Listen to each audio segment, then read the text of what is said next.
Praise God. Praise God. There's something interesting going on in the book of Ephesians. It's built differently. Y'all mind a little Bible study, do you? All right. It's built differently. It's not built like the book of Corinthians, where Paul is writing to deal with some error in the church. And it's not like the pastoral epistles, Timothy and Titus, where Paul is speaking to his sons in the gospel. Nor is it like the book of Philippians or Galatians, where Paul is speaking to them as good friends. Ephesians is a little different. Ephesians carries the form, theologians say, carries the form of an instructor writing to a student, a professor writing to a pupil. And what Paul is doing here is Paul is reminding them of what it is, the who's, what's, where's, and why's of being saved, sanctified, and filled with the Holy Ghost. What he does is he issues a reminder and reteaching of the core pieces and parts of what Christianity is all about. What Paul does is Paul is bringing back to their remembrance what it means to be a member of the church, what it means to be saved, what it means to be a child of God, what it means to be a high priest, what it means to be someone who believes and trusts in the Lord. He is reminding them of this information. And I think it's good that we be reminded sometimes. I think it's good that sometimes somebody brings back to our remembrance who and what we really are. I think it's good. I don't know about y'all. I know y'all got it together. I ain't got it all together. See, so if I forget, I find myself, saying some things that I shouldn't be saying. I find myself doing some things that I shouldn't be doing. I find myself thinking some things that I shouldn't be thinking. I find myself going to places that I shouldn't be going because I have forgotten what God said to me. I have forgotten somewhere in my life the instructions that God is trying to help me, not understanding, not realizing that if I do not follow these instructions, there will be no production in my life. I think it says something. You got a notepad? We need to understand that instruction provides production. Right. Without instruction, there is no production. And so when I look at my children, and those of you who are parents in here, you can probably, feel this. I look at my children, and I have to constantly remind them of what to do. I have to constantly remind them of the rules of the house. I have to constantly remind them of what they need to be doing. I have to constantly remind my wife and I, it's a battle. It's a battle with your children because they really, don't listen. Or they really don't care, or there's a combination of the two going on where it really doesn't, mean anything to them. And so it's very simple that if I instruct my children, then there should be some production from my instruction. It's a very simple concept. What I learned, what's introduced to me, what's taught to me, whatever is given to me by teaching, I ought to be able to produce from that teaching. Is that right? Yeah. That's right. So listen, if I teach my daughter how to make me an omelet, I like my omelet with lots of cheese and ham, really like 2-3 eggs. I like it fat. I don't like old wheat omelets with vegetables. That's vegetables for rabbits. So, I need to put this whole meat there. Put some bacon on top of it, And so I teach her how to make my omelet. Yes, sir. Not your omelet, but my omelet. This is how I like my omelet. And I get up on Sunday morning, and I gotta go preach, but I'm in a hurry. I said, "Betty, go in the kitchen and make me an omelet." And she goes in the kitchen, but she comes out with over easy eggs running and not done. She did not learn from the instruction. There was no production from the instruction. Y'all got that right? And so what we have to learn here is we have to figure out what is going on with the instruction. There is something happening to the information that is not being absorbed by the individual. you know. And so I found that three things can go wrong. One, simply the instructions are not understood. Certainly, sometimes instructions are not understood. Some things are very complicated in nature. Maybe she didn't understand not to whip my eggs with a fork, but get a whisk and whip them, you know. And so maybe they were, you know, a little complicated, and she did not understand. Second is we're not completely receiving the instruction. So it could be that she got part of it. She knew to crack the eggs, and she knew not to put them in a plate or put them in a bowl, but she didn't know that they had to be fried in butter. Don't fry my eggs in oil. Fry my eggs. And so she did. And so maybe she missed some of what was being said. And thirdly, which I found is, you know, most of us, is that we simply don't care. We don't want to hear what is being said. We don't receive what God is saying. We don't receive the instructions in the right spirit. We don't receive the instructions with the mind to actually carry these instructions out. Oh, we're listening and we understand, but we simply don't want to do it. That's just how we feel about some things. But we don't know that whenever we become complacent, whenever we disregard the instructions, whenever we don't go back and try to fully understand what the Lord is trying to say to us, we miss blessings in our life. Yeah. See, this doesn't hurt God. Right. This hurts you. Right. This hurts me. This goes against my life. This is something to my life when I don't do what God said, when there is no production from God's instruction. And this is what we got going on in the book of Ephesus.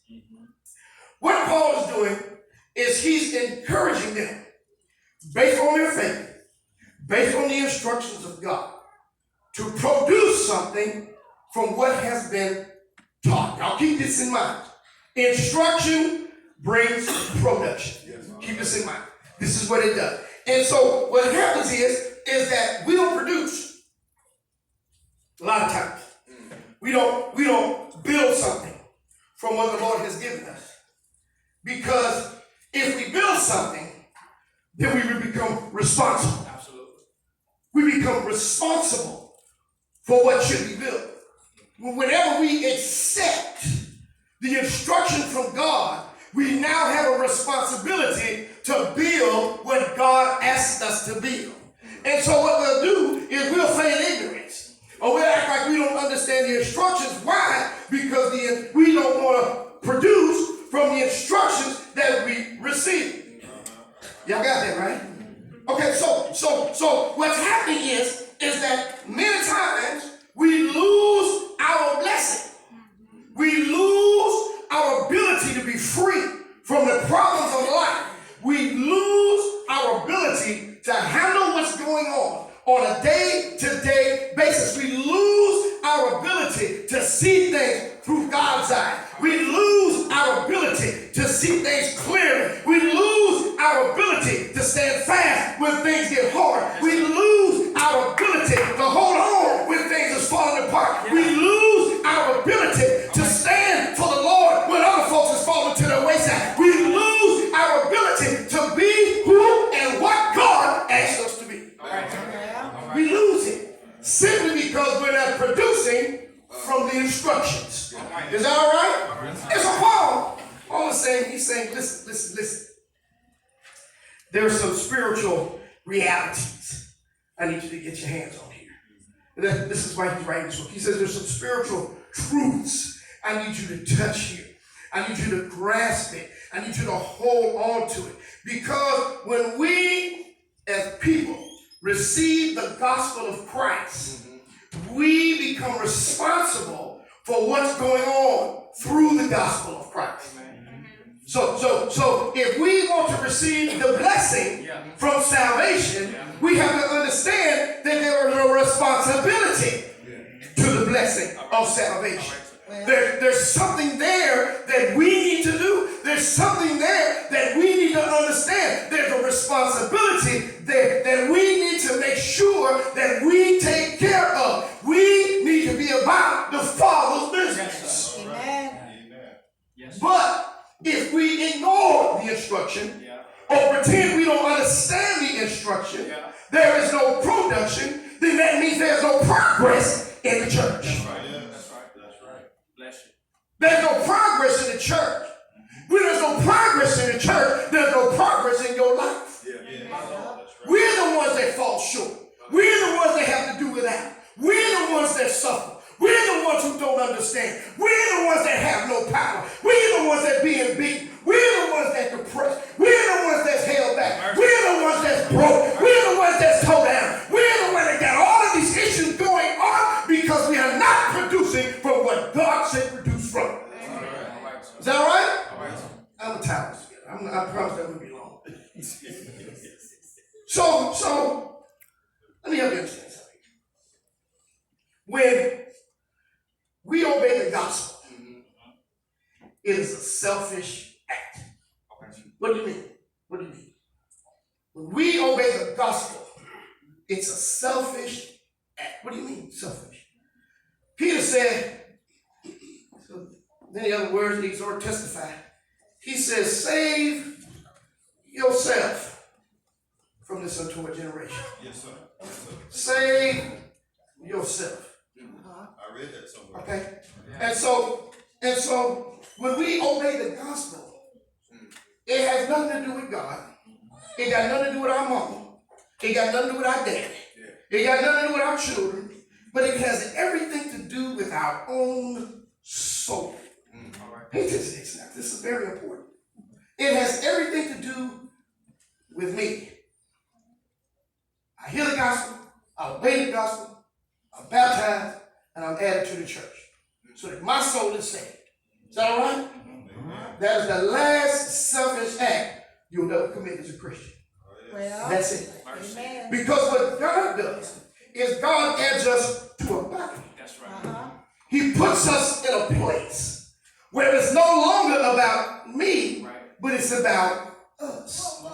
He puts us in a place where now we have a corporate vision. We have a corporate goal. We have something as God's people that we're trying to accomplish. We have some place that we're trying to go. We have something we're trying to do in the name of the Lord, and we cannot do it by ourselves. Amen. It must be done. See, God knows what He do.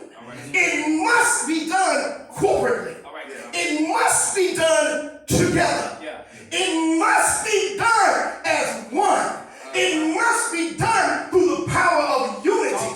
It must be done as a single unit. It must be done as a church. That's right. No longer me. This is probably the church today. We get saved, sanctified, filled with the Holy Ghost. We talk about it last night. And then we want to be served. Come on, man. Then we need to know what the church gonna do for me. What has the church done for me lately? What y'all got for me? Huh? Is there a benevolence ministry that take care of me? Is there a youth ministry that take care of my children? Is there some kind of ministry that when I run out of beans or corn or whatever in my cabinet, that I come to the building and give you some beans and some corn? What is there for me? But no, the last suckers out was going down in the water, coming up, being saved, and added to the body. No more about you. It's about us. This is where we're missing the point in the church, in the body. It's not about how I feel. It's not about my ego. It's not about what I need. It's not about me. It's no longer about me. Me this and me that. It's no longer about you. But it's all about the body of Christ. It's all about us being one. Come on. One. Unified in body. Unified in purpose. Unified in direction. Unified in ministry. Unified in support. Unified in the vision that God has got for the church. It's very interesting.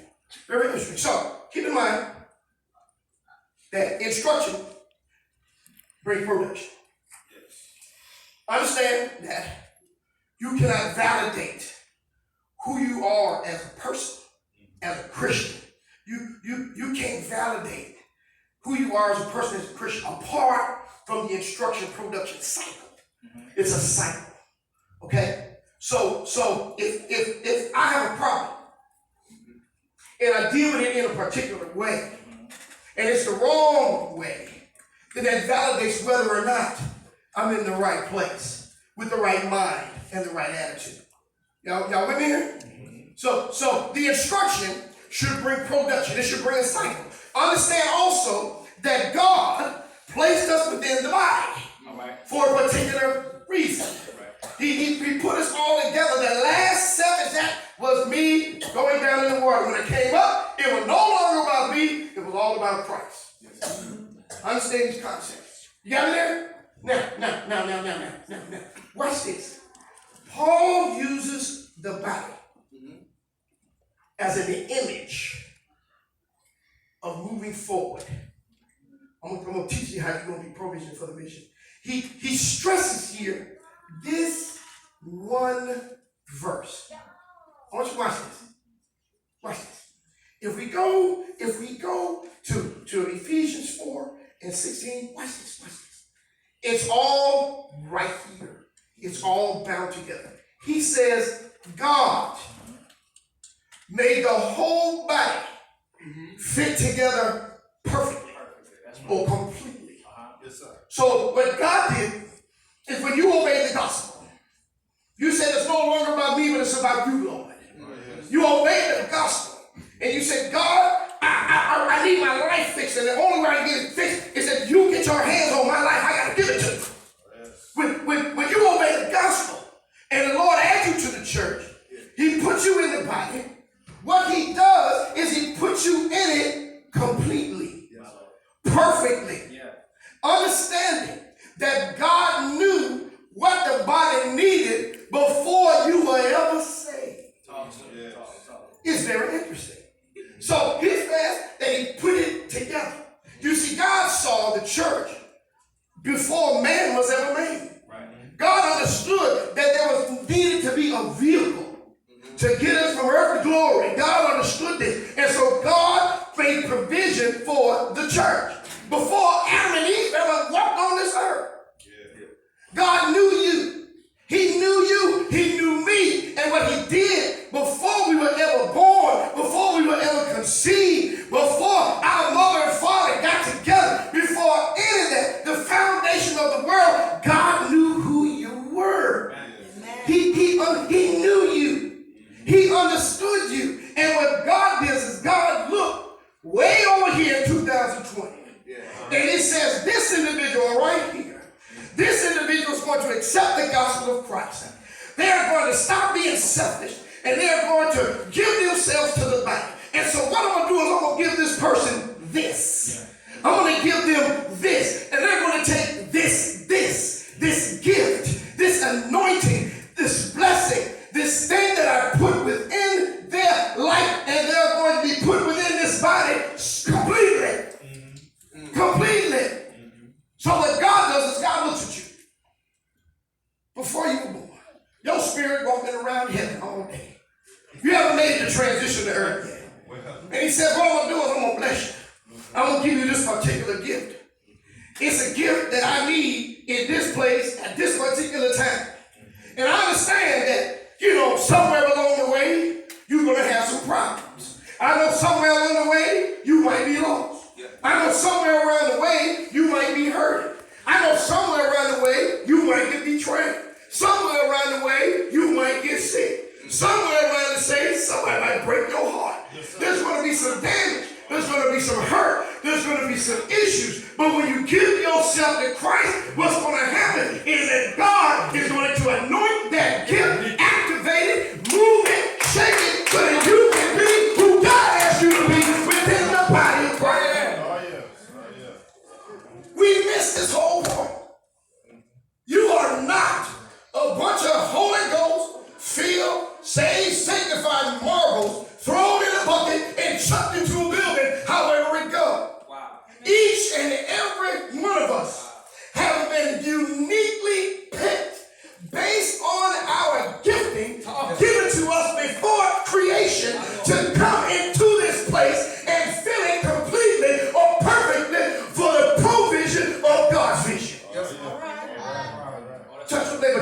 say, I'm unique.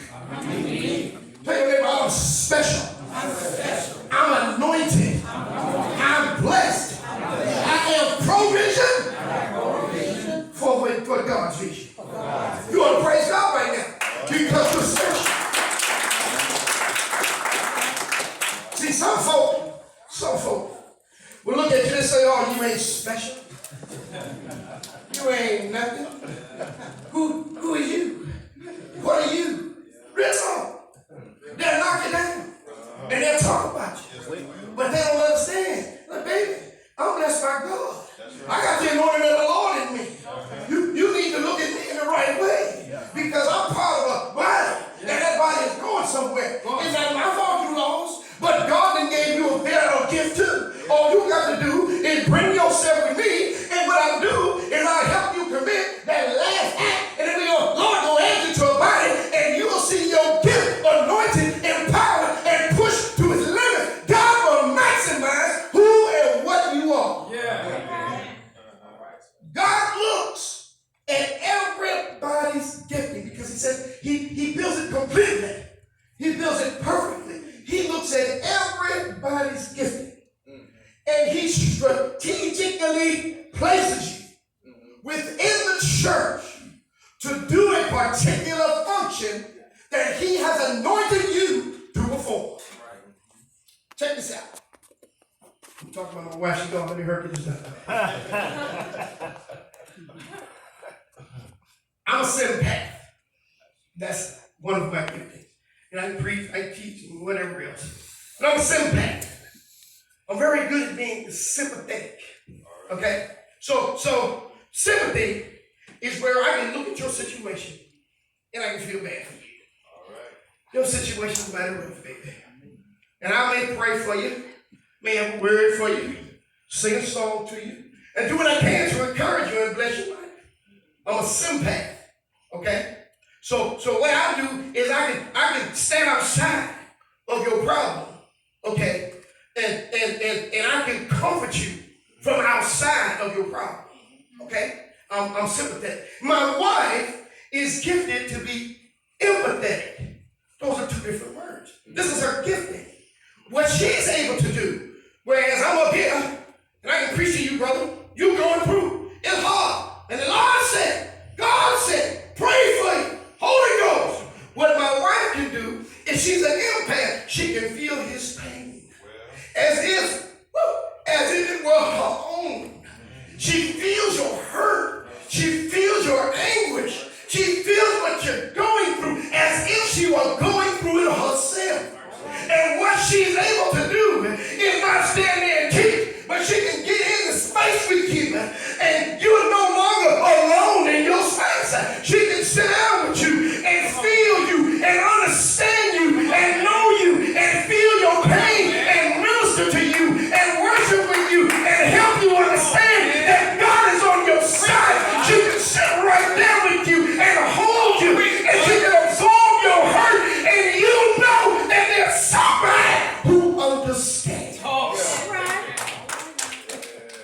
That's our gifting. Oh, yes. To the church. Sure. I can preach. I can teach. Whatever. But if I can't get where you're at, Well, amen. That's a word. I got to get where you're at.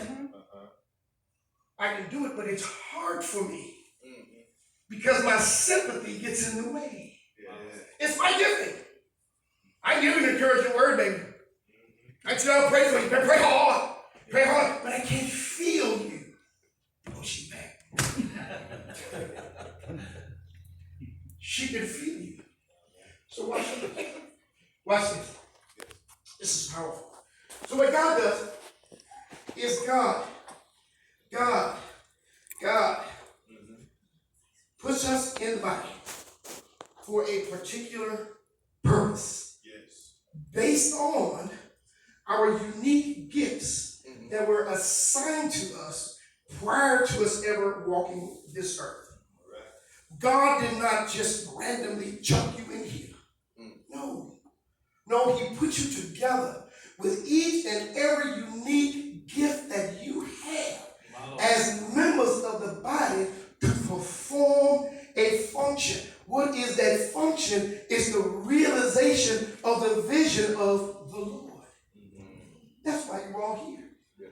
That's why you're gifted. That's why you're empowered. You may not think you're special, but I'm here to tell you, God says you're special. Why? Because he only puts special people in the body. You are gifted. You're anointed. You're blessed. You're special. You have a place. Because there's some work to do. Watch this. Watch, he's going to make a plan. He's going to make a plan. Now, when we look at our scripture, I'm almost done now. He says he makes the whole body fit together perfectly. So he knows us. He strategically places us. And keep in mind now that instruction brings production. All right. And then he said, as each part does its own special work. Each part does its own special work. You may can't scream. But boy, you got a smile and a light in the room. Give people hope. You may not continue. But when you put your arms around, folk really feel like they're loved. Come on, man. You see what I'm saying? You can't maximize and minimize the gifts of God. Awesome. We do this too many times. Somebody gets more important because it might possibly be more public. But I have news for you today. Each piece and each part does its special work, and then he says, so that. Anytime you see the words so that points to the vision or the purpose or the goal of what went before. So, I want to buy a house. I get my credit straight, save some money so that. I want to be married. And so what I do is I get rid of some baggage, quit messing with bums, and get myself together so that when they show up, so that. Huh? I'm tired of being broke, busted, and disgusted. And so what I do is I go get another job and work hard so that. And so what God is saying is there's a goal in place. There's something here. He has a vision for the church. What is the vision? The vision in the scripture is that the whole body be healthy, growing, and full of love. Healthy, growing, and full of love. Watch the progression. Watch the progression. I'm almost done. Watch this progression. Okay? God communicates his vision to your pastor. The vision encourages health, growth, and love. One of those three things. And so what God does is God leaves the details of the healing. And so what he'll do is he'll think about it. He'll pray about it. And God will advise him. Okay? God will tell him, okay, that's good. No, don't do that. No, not ready for that. Oh, that's good. I like that. And he will rubber stamp the entire process once it's complete. Then what's going to happen is your pastor is going to instruct you with the understanding that instruction brings production. He's going to instruct you based on the vision that he received from God. Once you receive the instructions, you begin the production. You begin to work based on the special gifting that God has placed within you. You see this? And then what happens is that the vision is realized. There's some health, there's some growth, there's some love, and then God starts the cycle again. Over and over and over so that the church can grow and be a blessing in the community that it is in. Y'all see that? And so what we need to do is we need to understand is that God has given each and every one of us a special gift. A special gift anointed, full of the Holy Ghost. That if we will simply allow it to be given to God, allow the Lord to touch it, allow the Lord to maximize it, allow the Lord to strengthen it, allow the Lord to use it, allow the Lord to push it to its highest heights, allow God to make it something that you didn't think it could be, allow the Lord to use you, you will find that your place within the vision provided for what God has said It'll be miraculous. Word. It'll be something that will change your life and the lives of your community. Why? Because you are the provision Yes, sir. for God's vision. Yes. You're the one that supply. You're the one that love. You're the one that blesses. You're the one that goes out. You're the one that teaches. You're the one that operates within the power of the gifting that God gave you before you even got here. You do that. With the understanding. And I'm going to tell you something. When I give my gift to God, I'm going to praise him. I'm going to lift him up. Because he made me special. Say that. He fixed